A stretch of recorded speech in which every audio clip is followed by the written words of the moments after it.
Hello students, I think कि आप सारे लोग बहुत अच्छे हैं। बेटा, कुछ बच्चों का मेरे पास जो है मैसेज आया था, यानी कि कमेंट आया था यूट्यूब पर कि मैम हम केंद्रीय विद्यालय में ही पढ़ते हैं, यानी कि मेरे अपने स्कूल से, और हमारी जो है मैथ्स में कंपार्टमेंट आ गई, तो आप कंपार्टमेंट के लिए कुछ बता दीजिए या कोई हिंट दे दीजिए। तो पहली बात तो ये है कि जो आपके फाइनल के पेपर्स आते हैं, क्वेश्चन पेपर्स आते हैं, वो कोई भी टीचर नहीं प्रिपेयर करता, वो आपके बाहर से आते हैं रीजनल ऑफिस देहरादून से, सभी के वहीं से आते हैं, 6, 7, 8, 9 सबके बाहर से आते हैं। और दूसरी बात, अगर आपकी कंपार्टमेंट आ जाती है तो कंपार्टमेंट का पेपर और कंपार्टमेंट के एग्ज़ाम की डेट वो भी आर ओ देहरादून से ही आती है। तो उसमें आपको कोई हिंट कोई भी नहीं दे सकता, क्योंकि हमें नहीं पता है कि क्या आएगा। लेकिन जैसे कि ये मुझे पता है और आपको भी पता है कि आएगा, तो आपकी बुक से ही, तो आप अपनी बुक को अच्छे से तैयार करिए, तो आप ज़रूर से पास हो जाएंगे। मैं आपको बताती हूँ, देखिए आपकी बुक में कुछ चैप्टर बहुत आसान है, जिसमें से आप कम मेहनत करके पासिंग मार्क्स तो स्कोर कर ही सकते हैं।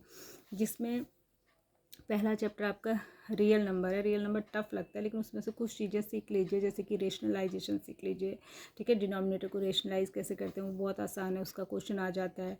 दूसरा है पॉलिनोमियल, पॉलिनोमियल की आइडेंटिटीज़ सीख लीजिए, आइडेंटिटीज़ कैसे लगाते हैं तो उसको करना सीख लेंगे, एक क्वेश्चन वहाँ से आएगा। लाइन्स एंड एंगल है तीसरा चैप्टर, तो लाइन्स एंड एंगल्स के कुछ थ्योरम है। देखिए आपके चैप्टर में, आपके सिलेबस में 6-7 थ्योरम है, जिसमें से कुछ थ्योरम बहुत आसान है, जैसे लाइन्स एंड एंगल्स वाली थ्योरम आसान है, और एक आपकी क्वाड्रिलेटरल वाले चैप्टर्स की थ्योरम भी बहुत आसान है। जैसे कि एक मेरे को याद आ रही है कि डायगोनल जो है किसी भी पैरेललोग्राम को 2 कॉन्ग्रुएंट ट्रायंगल में डिवाइड करता है, ये थ्योरम प्रूव करना बहुत आसान है।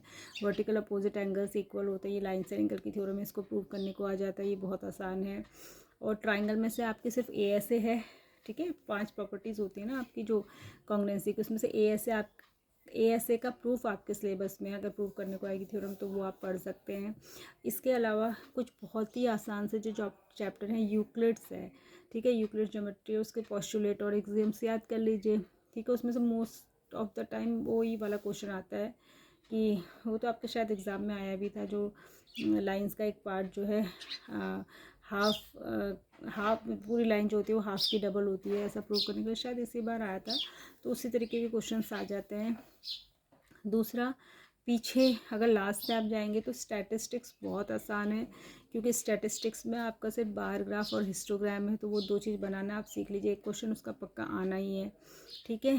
और जो सरफेस एरिया एंड वॉल्यूम वाला चैप्टर होता है, उसमें आपकी सिर्फ 2 ही चीज़ें तो हैं इस बार, स्फेयर और कोन, दोनों के 4 फॉर्मूले याद कर लीजिए, वॉल्यूम का और सरफेस एरिया का, ठीक है। तो 2 सरफेस एरिया और वॉल्यूम के 2 फॉर्मूले कोन के हो गए, और सरफेस एरिया और वॉल्यूम का 2 फॉर्मूले स्फेयर के हो गए। सर्कल्स है, सर्कल्स में सिर्फ 1-2 ही एक्सरसाइज है, आसान सा है सर्कल्स चैप्टर। एक सिर्फ उसमें लास्ट वाला जो एक्सरसाइज है, उसके लास्ट के 2 क्वेश्चन थोड़े से डिफिकल्ट है, बाकी तो सर्कल्स आसान है। सर्कल की जो पहली एक्सरसाइज है, उससे आपके 20 क्वेश्चन जो ऑब्जेक्टिव बनते हैं वो बन सकते हैं उसमें से, ठीक है। तो वो आप पढ़ लीजिए। कोऑर्डिनेट ज्योमेट्री कितनी आसान है, जिसमें आपको सिर्फ लोकेशन ही, तो मतलब कि कैसे पॉइंट को ग्राफ में लोकेट करते हैं, या फिर अगर लोकेटेड पॉइंट है तो उसको कैसे रीड करते हैं, ये पढ़ना है, वो पढ़ लीजिए। मतलब कुल मिला के आपको छोटी छोटी चीज़ें इतना पढ़ लेना है कि आप जो है 80 में से 27 मार्क्स पासिंग मार्क्स स्कोर कर लें और नेक्स्ट क्लास में चले जाएं। आई थिंक कि आपको कुछ समझ आया होगा कि कैसे करना है। तो पहले वो देखिए कि जो चैप्टर छोटे हैं, जिनमें एक्सरसाइज, हीरोन्स फॉर्मूला है, कितना आसान है, एक फॉर्मूला याद करना है, उसका सिंपल लगाने को आता है, और एक ही एक्सरसाइज रह गई उसमें, पिछले साल तक 2 होती थी, अब 1 रह गई है। तो हीरोन्स फॉर्मूला तैयार कर लीजिए, उसका एक क्वेश्चन तो आना ही आना है। तो इस तरीके से 27 मार्क्स स्कोर कर लेना और क्लास 10th में चले जाना है। फिर क्लास 10th में मेहनत करिएगा, क्योंकि क्लास 10th में तो मार्क्सशीट आपकी मैटर करती है, ठीक है। आई थिंक कि आपको समझ में आया होगा, इस तरीके से तैयारी करिए, आप जरूर पास हो जाएंगे।